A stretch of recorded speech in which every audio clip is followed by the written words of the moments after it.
बबलू एक गरीब लड़का था। वो शहर के एक होटल में वेटर की नौकरी करता था। बबलू दिमाग का बड़ा तेज था। अपनी मीठी बातों से ग्राहकों का मन मोह लेता था। इससे उसे अच्छी खासी टिप मिल जाया करती थी। मगर फिर भी कभी कभी उसे ऐसे ग्राहक मिल ही जाते जो बड़े कंगले होते थे। ऐसे ग्राहक न तो खुद अच्छे से खाते थे और न ही टिप देते थे। एक दिन इसी तरह का एक ग्राहक वहां आया। बताइए साहब, क्या लाऊं? खाने में क्या क्या है? चिकन में chicken handi, chicken Pathani, chicken Lucknowi, chicken kadai. Mutton में mutton kofta, mutton masala, mutton Mughlai. कीमे में कीमा पाव, कीमा घोटाला, कीमा फ्राई। ठंडे में केसर, फलूदा और रसमलाई। गरम में नॉर्मल, स्पेशल, मसाला, कॉफी और चाय। बताइए साहब, क्या लाऊं? इतना कहकर बबलू ने ऑर्डर लिखने के लिए एक पेन निकाला। ऐसा करो, फटाफट एक चाय लेकर आओ। ऑर्डर सुनते ही बबलू का मुंह उतर गया। वह बोला, बस चाय? हाँ। बबलू मुंह लटकाए अंदर गया और दूसरे वेटर से बोला, चाय दे दे उस कंगले को। उस शाम होटल के मालिक ने बबलू और दूसरे काम करने वालों को एक बुरी खबर सुनाई। अब इस होटल को हमेशा के लिए बंद करने का टाइम आ गया है। क्या हो गया सेठ? इस जगह के मालिक ने ये जगह किसी पिज्जा हट वाले को बेच दी है। अब यहाँ होटल नहीं, पिज्जा की दुकान चलेगी। इसलिए आप सब लोग अपना अपना इंतजाम देख लें। इस पिज्जा हट ने तो हमें ही हटा दिया। होटल बंद हुए कुछ दिन बीत गए। बेचारे बबलू को कोई काम नहीं मिला। वो अपनी छोटी सी खोली में उदास बैठा था। तभी उससे मिलने उसका एक दोस्त रघु वहां आया। रघु को देखकर बबलू बहुत खुश हुआ। उसने उसके लिए गर्मा गर्म चाय और पकौड़े बनाए। वाह, क्या पकौड़े बनाए यार तूने। ये तो जैसे मुंह में घुले से जा रहे हैं। एक काम क्यों नहीं करता, तू चाय और पकौड़े का एक छोटा सा ढाबा खोल ले यार। आहा, अरे यार, मैं कैसे कर सकता हूँ धंधा? और ये चाय पकौड़े का भी कोई धंधा होता है? अबे पकौड़े का धंधा कोई मामूली धंधा नहीं है मेरे भाई। मेरे मोहल्ले में एक पकौड़े वाला रहता है, लक्ष्मण। कम से कम 3-4 हजार का गल्ला है उसका रोज का। अरे भाई, एक आदमी इसी तरह से चाय बेचकर देश का प्रधानमंत्री बन गया और तू इसे छोटा समझ रहा है? बात बबलू की समझ में आ गई। कुछ ही दिनों में इधर उधर से उधार लेकर उसने चाय और पकौड़े का एक छोटा सा ढाबा डाल दिया। उसके हाथों में जादू था। जो भी एक बार उसके पकौड़े खा लेता था, उसके मुंह में उसका स्वाद बस जाता था। फिर तो वो बार बार बबलू की दुकान पर पकौड़े खाने आता था। बबलू का स्वभाव भी बहुत विनम्र था। वह ग्राहकों से बड़ी प्यारी प्यारी बातें करता था। लोग उसके स्वभाव से खुश होकर भी उसकी दुकान पर जा पहुंचते और मन ना होते हुए भी वहां से चाय पकौड़े खाकर ही उठते थे। इस तरह बबलू का ढाबा जोरों से चल निकला।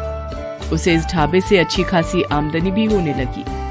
एक दिन बबलू अपनी दुकान पर बैठा सोच रहा था, मैं बेकार ही इस धंधे को छोटा समझ रहा था। इस धंधे ने तो मुझे कहां से कहां पहुंचा दिया है। आज मुझे समझ में आ गया है कि ईमानदारी से किया गया कोई भी काम छोटा या बड़ा नहीं होता है। अभी बबलू ये सब सोच ही रहा था कि वहां एक कार आकर रुकी। कार से 2 आदमी लड़खड़ाते हुए निकले और बबलू से कहा, ए हीरो, इधर आ। बबलू ढाबे से निकलकर जल्दी से उनके पास गया। उनके मुंह से शराब की बू आ रही थी। एक काम कर, 2 प्लेट आलू पकौड़े, 2 प्लेट प्याज पकौड़े और 1 प्लेट मूंग दाल का पकौड़ा लेके आ जल्दी से। बबलू ने देखा कि दूसरे आदमी ने शराब की बोतल और 2 गिलास निकाले और कार की बोनट पर रख दिया। उनका इरादा वहीं शराब पीने का था। उनका इरादा समझकर बबलू बोला, साहब, पब्लिक प्लेस में शराब मत पीजिए।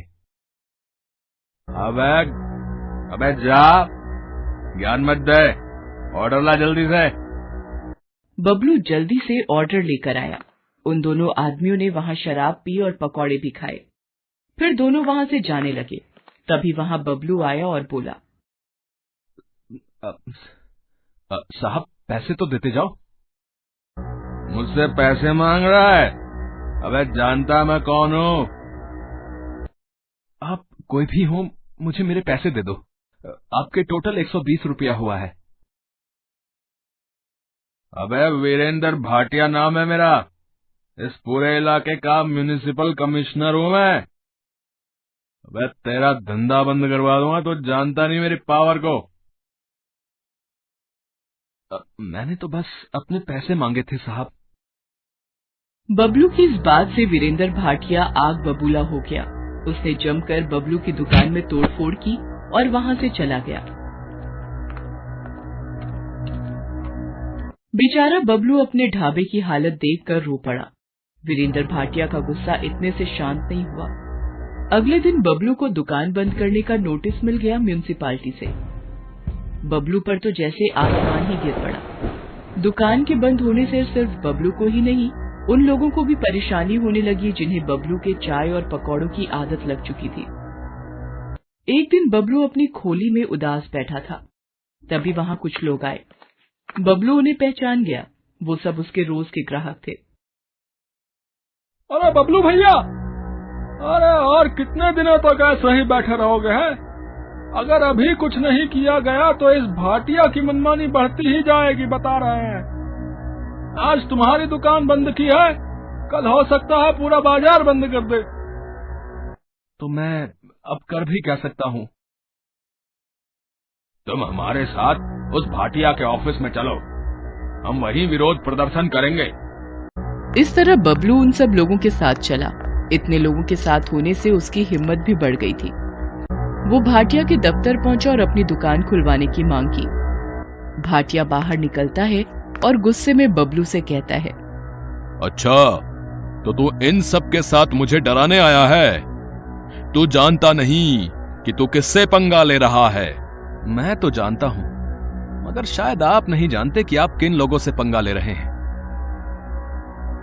ये गुप्ता जी हैं, हमारे एरिया के इंस्पेक्टर। रोज ड्यूटी के बाद ये मेरी ही दुकान पर चाय पकौड़े खाने आते थे। ये धर्मपाल जी हैं, यहां के एमएलए के खास आदमी। इनकी पार्टी की मीटिंग भी मेरी ही दुकान पर मेरे ही चाय के पकौड़ों के साथ होती है। आज 10 दिन से मेरी दुकान बंद है। ये सब गुस्से से बौखलाए हुए हैं। अब आप समझ लीजिए कि कौन किससे पंगा ले रहा है। ये छोकरा ठीक ही कह रहा है। पुलिस और नेता लोगों से पंगे लेना ठीक नहीं है। ठीक है, मैं तुम्हारी दुकान खोलने के कागज तैयार करवाता हूं। फिर भाटिया अंदर जाता है और बबलू की दुकान का परमिट लाकर उसे दे देता है। इस तरह बबलू की होशियारी और लोगों के साथ से उसकी दुकान फिर से चल पड़ती है। Thanks for watching.